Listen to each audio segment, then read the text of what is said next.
ನಮಸ್ಕಾರ ಎಲ್ಲರಿಗೂ. Welcome to ಸುಬೂಸ್ part two find series.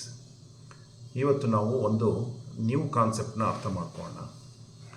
New ಅಂದರೆ ನೀಡ್ಸ್, ಅರ್ನಿಂಗ್ಸ್ ಆ್ಯಂಡ್ ವಾಂಟ್ಸ್ ಅಂತ. ಅಂದರೆ ನಮ್ಮ ನೀಡ್ಸ್ ಏನಿರುತ್ತೆ ಅದಕ್ಕಿಂತಲೂ ನಮ್ಮ ಅರ್ನಿಂಗ್ಸ್ ಜಾಸ್ತಿ ಇರಬೇಕು, ವಾಂಟ್ಸ್ನ ನಾವು ಭಾಳ ದೂರ ಇಡಬೇಕು. ಇವಾಗ ವಾರನ್ ಬಫೆ ಅವ್ರು ಹೇಳೋ ಪ್ರಕಾರ, if you keep on buying the things that you don't need, one day you will end up selling the things that you need ಅಂತ. ಅಂದರೆ ನಾನು ಕಂಡಿದ್ದೆಲ್ಲ ನನಗೆ ಬೇಕು ಅಂತ ನಾವು ಯಾವಾಗ ಮೈಂಡ್ಸೆಟ್ಟಲ್ಲಿ ಹೋಗ್ತೀವಿ, ಒಂದಿನ ನಮಗೆ ಯಾವುದು ಅವಶ್ಯಕತೆ ಇರುತ್ತೋ ಅದನ್ನೇ ನಾವು ಸೇಲ್ ಮಾಡಿ ಬದುಕೋ ಪರಿಸ್ಥಿತಿಗೆ ಹೋಗ್ಬಿಡ್ತೀವಿ. ಆದ್ದರಿಂದ ನಾವು ಆದಷ್ಟು ವಾಂಟ್ಸ್ನ ದೂರ ಇಡಬೇಕು. ಇವಾಗ ನೀಡ್ಸಲ್ಲಿ ನಮಗೆ ಗೊತ್ತಿರೋ ಪ್ರಕಾರ ಏನಿದೆ, ಮುಂಚೆಯಿಂದನೂ ಎಲ್ಲರೂ ಹೇಳೋ ಪ್ರಕಾರ ರೋಟಿ, ಕಪಡ, ಮಕಾನ್, ಇವು ಮೂರು ನಮಗೆ ಬೇಕು ಅಂತ.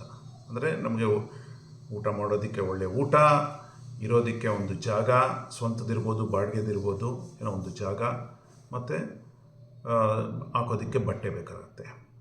ಇದು ಬಿಟ್ಟು ಇನ್ನೊಂದು ಇಂಪಾರ್ಟೆಂಟ್ ಏನಂದರೆ ನಾವು ಕನ್ಸಿಡರ್ ಮಾಡಬೇಕಾಗಿರೋದು EMI.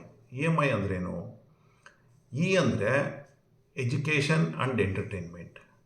ನಾವು ಮಕ್ಕಳಿಗೆ ಒಳ್ಳೆಯ ಎಜುಕೇಷನ್ ಕೊಡಬೇಕು, ಅದು ಭಾಳ ಮುಖ್ಯ ಆಗುತ್ತೆ. ಎಂಟರ್ಟೈನ್ಮೆಂಟ್ ಅಂತಂದರೆ ನಾವು ಒಂದು ಫ್ಯಾಮಿಲಿ ಪಿಕ್ನಿಕ್ ಹೋಗೋದಾಗಲಿ, ಒಂದು ಯಾವುದೋ ಮೂವಿ ನೋಡೋದಾಗಲಿ, ಏನೇ ಆಗಲಿ, ಇದೆಲ್ಲನೂ ಎಕ್ಸ್ಪೆನ್ಸಸ್ ಬೇಕಾಗತ್ತೆ. ಆದ್ದರಿಂದ ಇದೆಲ್ಲ must and should needs for family bonding as well.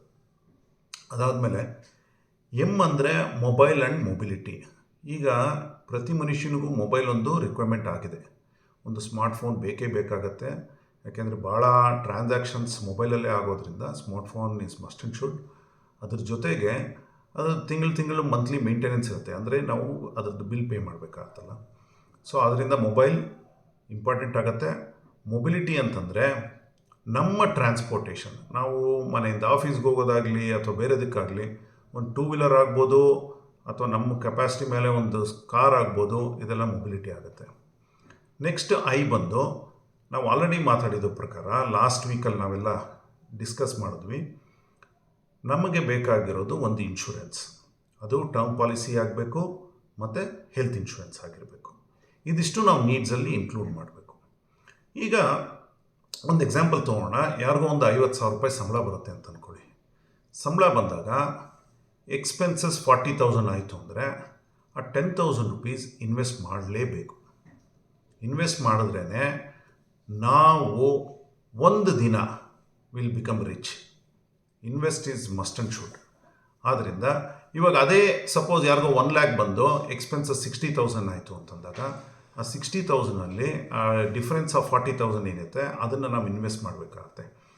ನಾವು ವಾಂಟ್ಸ್ನ ನಾವೇನಾದರೂ ನೀಡ್ಸಿಗೆ ತರಕ್ಕೆ ಶುರು ಮಾಡಿದ್ರೆ, ಅಂದರೆ ಈಗ ನನ್ನ ಅರ್ನಿಂಗ್ 1 lakh, ಎಕ್ಸ್ಪೆನ್ಸಸ್ 70,000 ಅಂದ್ಕೊಳ್ಳಿ, ಆ 30,000 ಮಿಕ್ಕಿದೆ ನನಗೆ. ಆ 30,000ಗೆ ನಾನು I want to buy one Apple iPhone, ಅಥವಾ I want to buy one luxury car, or I want to buy a second home, ಈ ಥರದ್ದೆಲ್ಲ ನಾವು ತರ್ತಾ ಹೋಯ್ತು ಅಂದರೆ ಐ ವಾಂಟ್ ಅನ್ನೋದು ಯಾವಾಗ ಇನ್ಕ್ರೀಸ್ ಆಗುತ್ತೆ, ಆಟೋಮ್ಯಾಟಿಕಲಿ ನಾವು ಡೆಟ್ಟಲ್ಲಿ ಇರ್ತೀವಿ, ಅಂದರೆ ಸಾಲದಲ್ಲೇ ಇರ್ತೀವಿ. ಆದ್ದರಿಂದ ನಾವು ವಾಂಟ್ನ ಕಂಟ್ರೋಲ್ ಮಾಡಬೇಕು. ಈಗ ನಿಮ್ಮ ಸ್ಯಾಲ್ರಿ 3 lakhs ಆಗಿ ನಿಮ್ಮ ಮಂತ್ಲಿ ಎಕ್ಸ್ಪೆನ್ಸಸ್ 75,000 ಆಗಿದ್ದರೆ ನೀವು ಆವಾಗ ಐಫೋನ್ ತೊಗೊಳೋ ಪ್ರಾಬ್ಲಮ್ಮೇ ಇಲ್ಲ. ಆವಾಗ ಐ ನೀಡ್ ಐಫೋನ್ ಆಗ್ಬೋದು, ಅದು ಪ್ರಾಬ್ಲಮ್ ಇಲ್ಲ.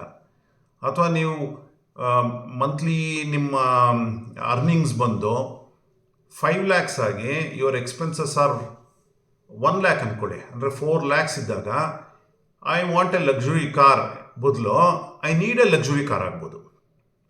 ಆ ರೀತಿ ಸೊ ನಮ್ಮ ಆ್ಯಸ್ ಅವರ್ ಅರ್ನಿಂಗ್ ಇನ್ಕ್ರೀಸಸ್ ಅಲ್ಲ, ಸ್ವಲ್ಪ ನಾವು ನೀಡ್ಸಲ್ಲೂ ಸ್ವಲ್ಪ ಇನ್ಕ್ರೀಸ್ ಮಾಡ್ಬೋದು. ಬಟ್ ಆದರೆ ಮೆಜಾರಿಟಿ ಆಫ್ ನಮ್ಮ ಸೇವಿಂಗ್ಸ್ನ ನಾವು ಇನ್ವೆಸ್ಟ್ ಮಾಡಬೇಕು. ಇನ್ವೆಸ್ಟ್ ಮಾಡೋದ್ರಿಂದ ನಾವು ರಿಚ್ ಆಗಬಹುದು. ಸೊ ಅದರಿಂದ ಆದಷ್ಟು ವಾಂಟ್ಸ್ನ ದೂರ ಇಡಿ, ನೀಡ್ಸಲ್ಲಿ ಕಂಟ್ರೋಲ್ ಮಾಡಿ, ಆದಷ್ಟು ಇನ್ವೆಸ್ಟ್ ಮಾಡಬೇಕು. Thank you so much. Thanks for watching. Next week ನಾವು GDP ಬಗ್ಗೆ ತಿಳ್ಕೊಳ್ಳೋಣ. GDPಯಿಂದ ನಮ್ಮ ಕಂಟ್ರಿ GDPಯಿಂದ ನಮಗೆ ಹೇಗೆ ನಾವು ಗ್ರೋ ಆಗಬೇಕು, ಅಂದರೆ ಅಲಾಂಗ್ ವಿತ್ GDP ನಾವು ಹೇಗೆ ಗ್ರೋ ಆಗ್ತೀವಿ ಅನ್ನೋದು ನಾವು ಕಲ್ತ್ಕೊಳ್ಳೋಣ. Thank you so much.